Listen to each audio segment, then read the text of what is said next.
अगर ऐसा पतला दुपट्टा पहने कि बाल की कालिक और सियाही नजर आए तो ये हराम है। जो दुपट्टे ही नहीं ओढ़ती उनका अंजाम क्या हो? जो औरतें दुपट्टे ही नहीं ओढ़ती उनका अंजाम क्या होगा?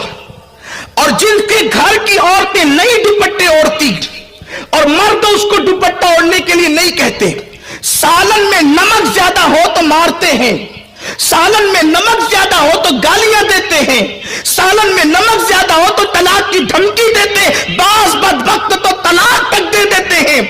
मुझे मैं आपसे पूछना चाहता हूं, तुम्हारी जबान के जायके के मुताबिक अगर खाना न पका तो तुमने औरतों को तलाक दिया, कभी तुमने अपनी बीवी को यह भी कहा कि दुपट्टा ओढ़ना तुझ पे फर्ज है, तूने दुपट्टा क्यों नहीं ओढ़ा? अगर दुपट्टा न ओढ़ेगी मैं तुझसे बात नहीं करूंगा, दुपट्टा न ओढ़ेगी तो मेरे घर में रहने के काबिल नहीं है। अल्लाह अकबर। सुनो सुनो, मेरे नबी ने, सच्चे नबी ने, सादिक व मसदूक नबी ने फरमाया, जिस घर की औरतें दुपट्टा न ओढ़े, बेपर्दा घूमे, सर के बालों की नुमाइश करे, उसका भाई उसको न रोके, उसका बाप उसको न रोके, उसका शौहर उसको न रोके, मेरे नबी ने फरमाया ऐसे मर्द दज्जूस है, दज्जूस। अल्लाह ना उनकी नमाजें कबूल करता है ना दुआएं कबूल करता है, और अल्लाह ऐसे मर्दों पे लानत करता है जिसके घर की औरतें बेपर्दा घूमती है।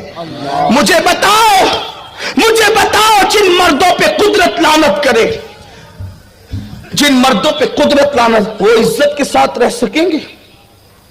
और औरत दुपट्टा ना ओढ़े तो उसके घर के मर्दों पे लानत पड़ती है, और जब उसकी वजह से मर्दों पे लानत पड़ती है, अगर वो मना न करे तो, उसको न रोके तो उन औरतों का खुद का अंजाम क्या होगा?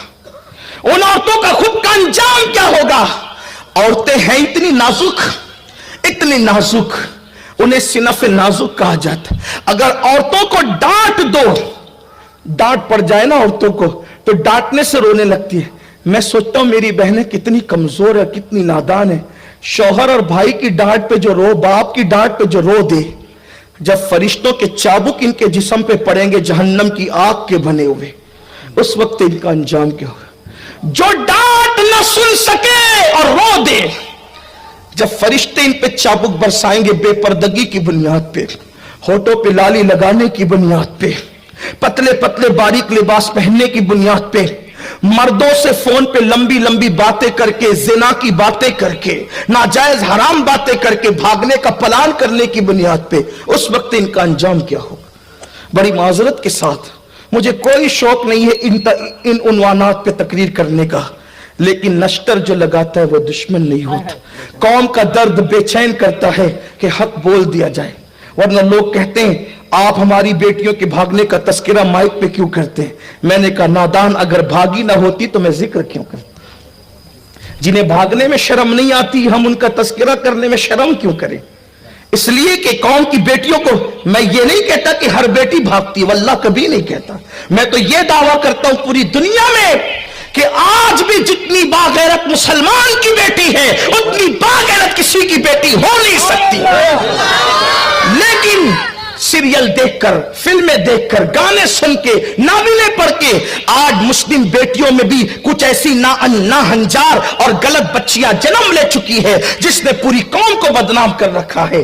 हर दिन किसी न किसी अखबार में, हर दिन न्यूज चैनलों पर मुस्लिम बेटियों के भागने की दास्तान आती है। लेकिन याद रखना, इसके जिम्मेदार भी सिर्फ वो बेटियां नहीं है, हम भी हैं, क्योंकि हमने अपनी बेटी को सीरियल दिखाकर तो पाला, हमने अपनी बेटी को सैयदा फातिमा की सीरत कभी नहीं सुनाई, मां आयशा सिद्दीका की जिंदगी कभी नहीं सुनाई। अल्लाह अकबर। हमने तो अपनी बच्चियों को गुनाह और जराइम दिखाए फिल्मों की शक्ल में, लेकिन हमने तकवा और परहेजगारी की बातें कभी नहीं बताई। वजह यही है, कौम की बच्चियां बिगड़ती चली गई, कौम की बच्चियां दिन से दूर होती चली गई। तो आइए बात बहुत दूर न चली जाए, मैं दो जुमले कहकर अपनी बात को फिर अपने उन्वान की तरफ लेकर चलता हूं। मैं अपनी कौम की इन बेटियों से, माओं से, बहनों से गुजारिश گزارش کرتا ہوں میری بہنوں، اللہ کے عذاب کو دعوت مت دو، اللہ کے غضب کو دعوت مت دو۔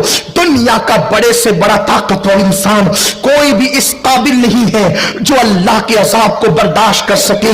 اللہ کے عزت کی قسم، اگر میرا اللہ اپنے عذاب کو کسی پہاڑ پر ڈال دے تو پہاڑ بھی اللہ کے عذاب کو برداشت کرنے کی طاقت نہیں رکھتا۔ سوچو تو صحیح، جو پہاڑ اللہ کا عذاب برداشت نہیں کر سکتا، ہمارا یہ کمزور جسم اللہ کے عذاب کو کیسے برداشت کر سکتا ہے؟